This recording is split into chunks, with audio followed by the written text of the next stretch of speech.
Hello बच्चों, BCom first year online class में आपका स्वागत है। आज हम लोग बिजनेस ऑर्गेनाइजेशन कम्युनिकेशन के अंतर्गत स्वॉट एनालिसिस टॉपिक को स्टडी करने जा रहे हैं, पढ़ेंगे इसको। स्वॉट एनालिसिस, स्वॉट विश्लेषण, जैसा आप जानते हैं SWOT, ये 4 लेटर है इसमें। एस फॉर होता है strength,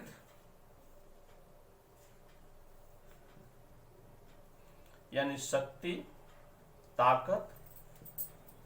S for W for weakness, यानी दुर्बलताएं या कमजोरी, दुर्बलताएं या कमजोरी। O फॉर अपॉर्चुनिटी, अवसर। O फॉर अपॉर्चुनिटी, अवसर। एंड T फॉर थ्रेट्स, चुनौती।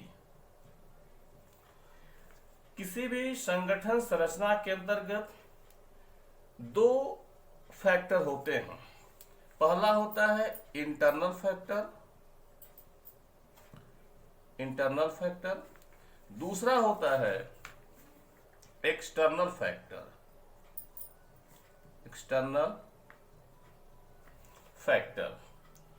इंटरनल फैक्टर में 2 चीजें आती हैं, शक्ति यानी स्ट्रेंथ और वीकनेस यानी कमजोरी। ये इंटरनल फैक्टर है। और एक्सटर्नल फैक्टर हमारा है बाकी 2, अपॉर्चुनिटी, अवसर, और चुनौती। तो स्वॉट विश्लेषण पर्यावरण के आंतरिक तथा बाह्य तत्वों के मूल्यांकन का एक विश्लेषण है। स्वॉट विश्लेषण किसी भी पर्यावरण के, वातावरण के आंतरिक और बाह्य तत्वों का एक प्रकार का विश्लेषण है। यह पद्धति अनुभव एवं प्रयोग पर आधारित है। यह विश्लेषण पद्धति सूचनाओं द्वारा प्राप्त घटक एवं प्रबंधन व्यूह का कार्य करता है। स्वॉट विश्लेषण का प्रयोग प्रभावी संगठनात्मक रणनीतियों को तैयार करने में किया जाता है। कोई भी संगठन अगर एक प्रभावी रणनीति तैयार करना चाहता है तो स्वॉट विश्लेषण का प्रयोग करता है। संक्षेप में हम कह सकते हैं कि यह प्रभावपूर्ण संगठनात्मक रणनीति है जिसमें वह एक व्यवसाय अपनी शक्तियों का प्रयोग करके अवसरों का अधिक से अधिक लाभ उठा सकता है तथा कमजोरियों के प्रभाव कम करके समस्याओं को प्रभावहीन कर देता है। कमजोरी है, शक्ति है, तो शक्ति का प्रयोग करके हम अपनी रणनीति को ज्यादा स्ट्रांग बना सकते हैं। लेकिन जहां कमजोरी है तो कमजोरी को अपने लेकर के, कमजोरी की समस्याओं का समाधान करके सामने वाली शक्ति को प्रभावहीन कर सकते हैं। अब आंतरिक घटक जो शक्तियां हैं, इसमें क्या क्या चीजें आ सकती हैं, क्या क्या वो कौन से ऐसे फैक्टर हैं जो आपकी स्ट्रेंथ है, आपकी शक्ति है। तो प्रत्येक संगठन, व्यवसाय एवं व्यक्ति में अपनी कुछ शक्तियां होती हैं। इन शक्तियों को हम सकारात्मक बिंदु कहते हैं, पॉजिटिव पॉइंट कहते हैं। जैसे किसी के अंदर शैली, नॉलेज ज्यादा होता है, ज्ञान शक्ति होती है। किसी के अंदर वाक्पटुता की शक्ति होती है। कोई अपनी बात प्रभावशाली तरीके से रख सकता है। कोई श्रोताओं को आकर्षित कर सकता है। किसी की रीजनिंग शक्ति अच्छी होती है। तो प्रत्येक संगठन एवं व्यवसाय एवं व्यक्ति में अपनी कुछ शक्तियां होती हैं। इनको विशिष्टताएं भी कहा जाता है। इन शक्तियों को सकारात्मक बिंदु कहते हैं। जैसे व्यक्तिगत संप्रेषण में शुद्ध उच्चारण, बृहत वर्णमाला ज्ञान, बोधगम्य शैली, संप्रेषण में प्रभावी विचारों को श्रृंखलाबद्ध प्रस्तुति आदि सकारात्मक बिंदु हैं। ऐसे बिंदु हैं जो आपको अलग से पहचान कराते हैं। दूसरा है दुर्बलताएं। जाहिर सी बात है कि शक्ति है, दुर्बलता भी होगी। हर व्यक्ति के अंदर कुछ न कुछ दुर्बलताएं होती हैं, कुछ न कुछ कमियां होती हैं। वह श्रोताओं को अप्रतिभ आकर्षित नहीं कर पाता है, यह उसकी दुर्बलताएं होती हैं। वह अपने अपने द्वारा किए कार्य को प्रभावी तरीके से नहीं रख पाता है, यह उसकी दुर्बलताएं होती हैं। तो प्रत्येक व्यक्ति, व्यवसाय और संगठन की जो दुर्बलताएं होती हैं, दुर्बलताओं की पहचान तथा उनको चिन्हित करना एक महत्वपूर्ण घटक है। ये नकारात्मक बिंदु होते हैं, जैसे संप्रेषण में अशुद्ध उच्चारण, इनकरेक्ट प्रोनाउंसिएशन किसी भी कारण से हो सकता है। तेजी से बोलना भी एक प्रकार की दुर्बलता है। श्रोताओं को अपनी ओर आकर्षित न कर पाना भी एक प्रकार की दुर्बलता है।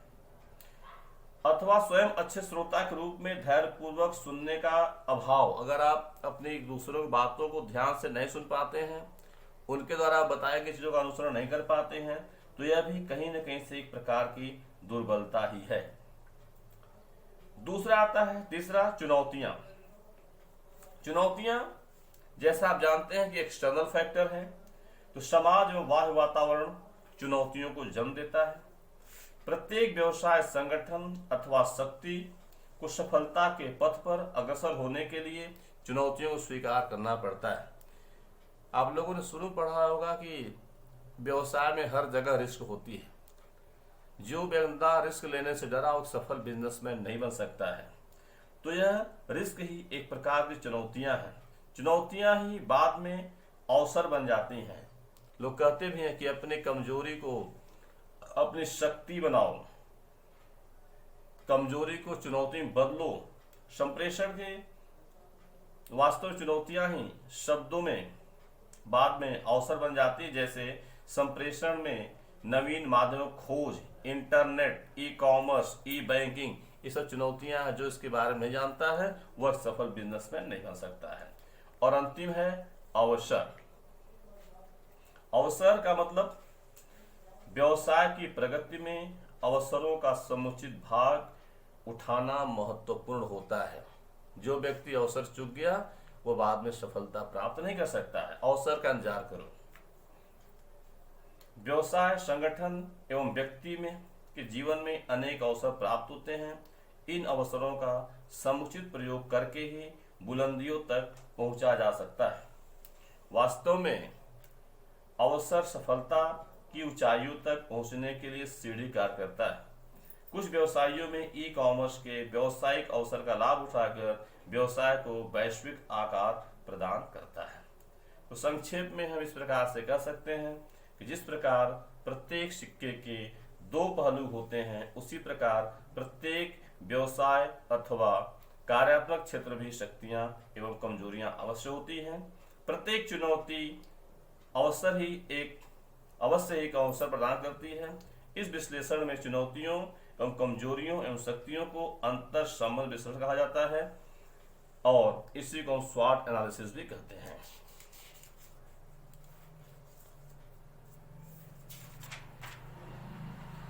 अब स्वॉट विश्लेषण के अंग। स्वॉट विश्लेषण के अंग आंतरिक वातावरण पहला है। आंतरिक वातावरण, स्वॉट विश्लेषण के अंत पहला आंतरिक वातावरण। आंतरिक वातावरण व्यापार जिन परिस्थितियों में किया जाता है उसे व्यापार का आंतरिक वातावरण कहते हैं। परिस्थिति का निर्माण हम स्वयं करते हैं। व्यवसाय की क्षमता को आंतरिक वातावरण ही सबसे अधिक प्रभावित करता है। यह उन्नति के अवसर उपलब्ध कराता है। आंतरिक वातावरण आप स्वयं बनाते हैं और अपने व्यवसाय को अग्रसर करते हैं। बाह्य वातावरण, ये वे तत्व व्यवसाय को बाहर से प्रभावित करते हैं। ये तत्व जो व्यवसाय को बाहर से प्रभावित करते हैं वह बाह्य वातावरण कहते हैं। जैसे सरकार की नीतियां बाह्य वातावरण में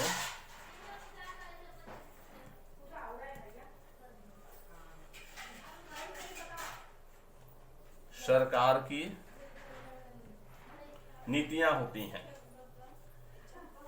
व्यवसायिक प्रतिस्पर्धा इत्यादि बाह्य वातावरण के अंतर्गत आते हैं। नेक्स्ट, शक्ति,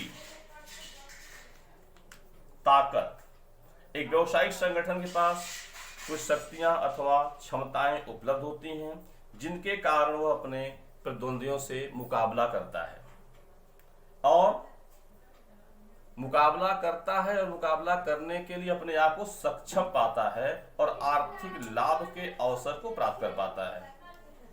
अंतिम, दुर्बलताएं, संगठन कमजोरियां कुछ भी होती हैं। यदि संगठन द्वारा इन कमजोरियों को दूर नहीं किया गया तो हमारा संगठन पिछड़ जाता है। जैसे वर्तमान समय में कोई भी संगठन एक ही प्रोडक्ट पर निर्भर होता है तो यह उसकी दुर्बलता है। हमें अलग अलग प्रकार के प्रोडक्ट को बनाना चाहिए। अवसर, जब परिस्थितियां व्यवसाय के अनुकूल होती हैं। जब परिस्थितियां व्यवसाय के अनुकूल होती हैं तो संगठन के लिए अवसर प्राप्त कर जाती हैं जिसका लाभ हर व्यवसाय उठाना चाहता है। और अंतिम चुनौती है, लास्ट है ये चुनौती।